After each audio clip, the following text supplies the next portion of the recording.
BPL প্রসঙ্গ। একদিন বিরতির পর কাল আবারও মাঠে গড়াবে বাংলাদেশ প্রিমিয়ার লিগ বিপিএল এর ম্যাচ।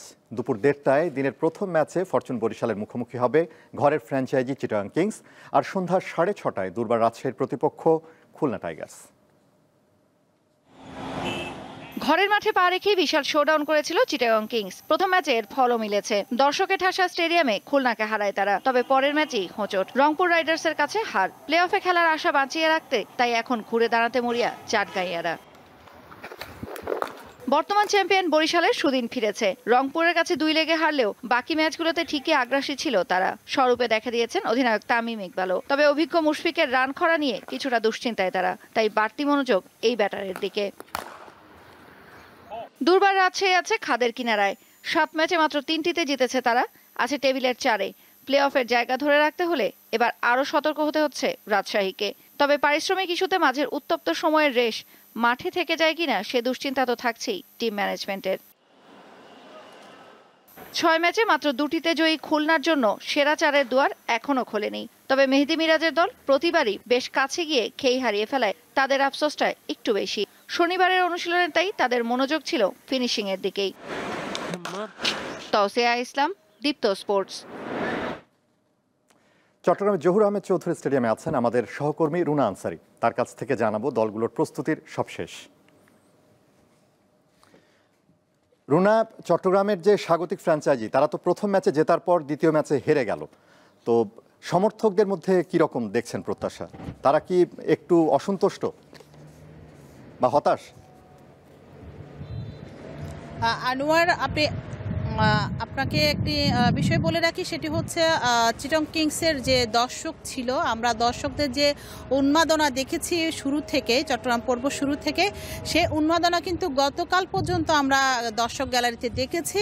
এবং আগামীকাল যেহেতু তাদের আবার খেলা আছে, আগামীকাল সকালে হয়তো আমরা দর্শকদের যে উল্লাস বা তাদের এখন মনোবল কেমন বা তাদের অবস্থা কেমন সেটি কালকে আমরা হয়তো মাঠের বাইরে বুঝতে পারবো। তবে টিকিট কাউন্টার যেগুলো, সেগুলোতে গেলে কিন্তু আসলে বোঝা যায় যে চিটাগং কিংসের যারা সমর্থক রয়েছে, দর্শক রয়েছে, তারা কিন্তু এখনো পর্যন্ত মনোবল হারাননি এবং তাদের চট্টগ্রামের ঘরের মাঠে যে টিম, সেই টিমের প্রতি এখনো তাদের ভালোবাসা, আস্থা দুটোই রয়েছে।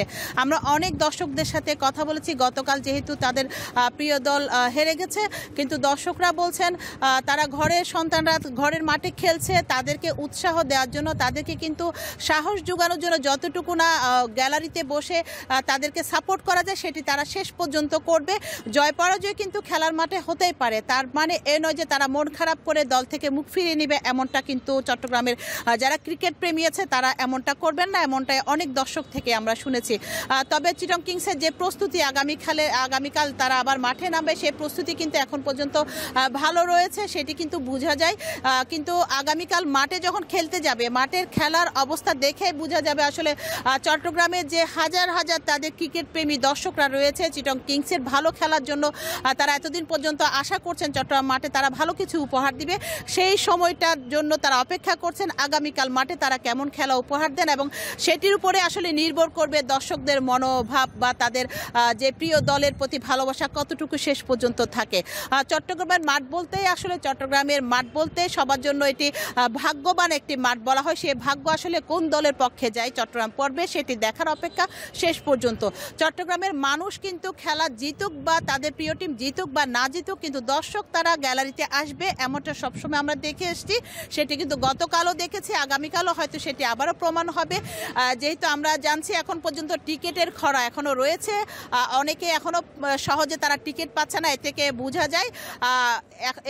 থেকে বোঝা যায় আসলে দর্শকরা এখনো পর্যন্ত মাঠমুখী রয়েছেন এবং তারা মাঠে আসবেন এমনটা আশা করছেন, দলকে তারা সাপোর্ট করে যাবেন। আনোয়ার। রুনা, ধন্যবাদ। চট্টগ্রাম থেকে বিপিএল এর খবর জানাচ্ছিলেন সহকর্মী রুনা আনসারি। মুলতানে সিরিজের প্রথম টেস্টে ওয়েস্ট ইন্ডিজের বিপক্ষে প্রথম ইনিংসে 93 রানের লিড পেয়েছে স্বাগতিক পাকিস্তান। দ্বিতীয় ইনিংসে শেষ খবর পাওয়া পর্যন্ত তাদের সংগ্রহ বিনা উইকেটে 12 রান। 4 উইকেটে 143 রান নিয়ে দ্বিতীয় দিন শুরু করে পাকিস্তান। তবে ব্যাটারদের বদ্ধভূমিতে সৌদ শাকিল ও মোহাম্মদ রিজওয়ান লড়াই করে। রিজওয়ান 71 রানে ফিরলেও বড় স্কোরের আশা শেষ হয়ে যায় তাদের। শেষ পর্যন্ত মধ্যাহ্নবিরতির আগেই 230 রানে থামে তারা। জবাবে সাজিদ খান, নোমান আলীদের বোলিং তোপে পরে উইন্ডিজরা। দ্বিতীয় দিনের সেশনে মাত্র 137 রানে গুটিয়ে যায় তারা, যেখানে সাজিদ আলী নেন 4 উইকেট আর নোমান আলীর শিকার 5টি।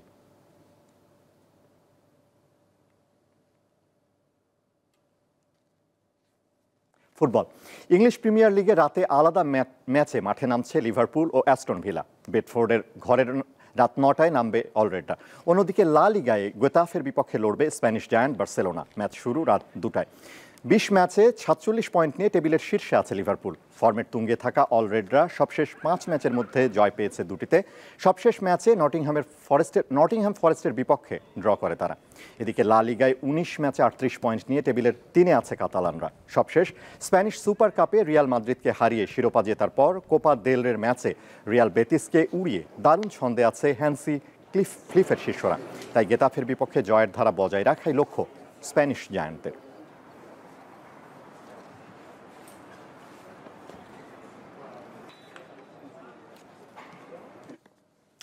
শেষ করব ভিন্ন রকম এক খবর দিয়ে। যদি তোর ডাক শুনে কেউ না আসে তবে একলা চলো রে। রবীন্দ্রনাথ ঠাকুরের এই গানকেই যেন জীবনের দর্শন হিসেবে নিয়েছিলেন লাতিন আমেরিকার দেশ ব্রাজিলের তরুণ গায়ক গ্যাব্রিয়েল এস মানিওতো। তিনি একলা চলেছিলেন, তবে বাংলাদেশের রবিন মিয়ার হাত ধরে নেইমারের মতো ফুটবল তারকার সাথে দেখা হওয়ার পর ঘুরে গেল ভাগ্যের চাকা। পাড়ার গায়ক গ্যাব্রিয়েল, তার গান শুনতে হবে এমন তাড়না ছিল না কারো। কোনো এক বড় শিল্পীর কনসার্টে প্রথম দিক মঞ্চ সচল করার ভার পড়েছিল গ্যাব্রিয়েলের উপর। তিনি সময়মতো উঠলেন, নিজের সাধ্যমতো চেষ্টাও করলেন, তবে দর্শক সারি অনেকটাই শূন্য। ছিলেন তার মা বাবা সহ অল্প কয়েকজন। এই অবস্থাতে আত্মবিশ্বাস নিয়ে গাইলেন গ্যাব্রিয়েল। সে ভিডিও অনলাইনে আপলোড করার পর গ্যাব্রিয়েল সবার নজর কাড়লেন। এরপরও তার পথ চলা সহজ হলো না। মিউজিক ইন্ডাস্ট্রিতে টিকতে তার চাই আধুনিক সরঞ্জাম, প্রচার, ব্র্যান্ডিং। সবকিছু গোছানোর আগেই করোনার মহামারী থমকে যান গ্যাব্রিয়েল। হঠাৎ দেবদূতের মতো গ্যাব্রিয়েলের পাশে দাঁড়ালেন তারকা ফুটবলার নেইমারের বন্ধুখ্যাত বাংলাদেশি বংশোদ্ভূত রবিন মিয়া। সেই থেকে ফের শুরু। এখন পোজ দু ইগুয়াচি শহরে সেই একলা গায়ক গ্যাব্রিয়েলকে চেনে পুরো ব্রাজিল। রবিন মিয়ার বদলতে গ্যাব্রিয়েল নেইমারের কাছ থেকে ডাকও পেয়েছেন। সেখানেই শেষ নয়, তার গান একসাথে সুর মিলে গিয়েছেন ব্রাজিলিয়ান ফুটবলের বর্তমান সময়ের পোস্টার বয় নেইমার। চাঁদপুরের ছেলে রবিন কেবল ব্রাজিলের স্টার মেকার হয়ে থাকতে চান না, এবার তার চোখ বাংলাদেশে। তিনি চান এদেশের নতুন শিল্পীদেরও টেনে তুলতে। নিজের ব্র্যান্ডিং দক্ষতা কাজে লাগিয়ে দেশের প্রতিভাকে ছড়িয়ে দিতে চান বিশ্বজুড়ে। ঈশান হাসান, দীপ্ত স্পোর্টস। এই ছিল আজকের ইসলামী ব্যাংক দীপ্ত স্পোর্টস। দেশের খেলাধুলা নানা রকম খবর পেতে দীপ্ত স্পোর্টসের সাথেই থাকুন আর চোখ রাখুন দীপ্ত টিভির ডিজিটাল প্ল্যাটফর্মগুলোতে।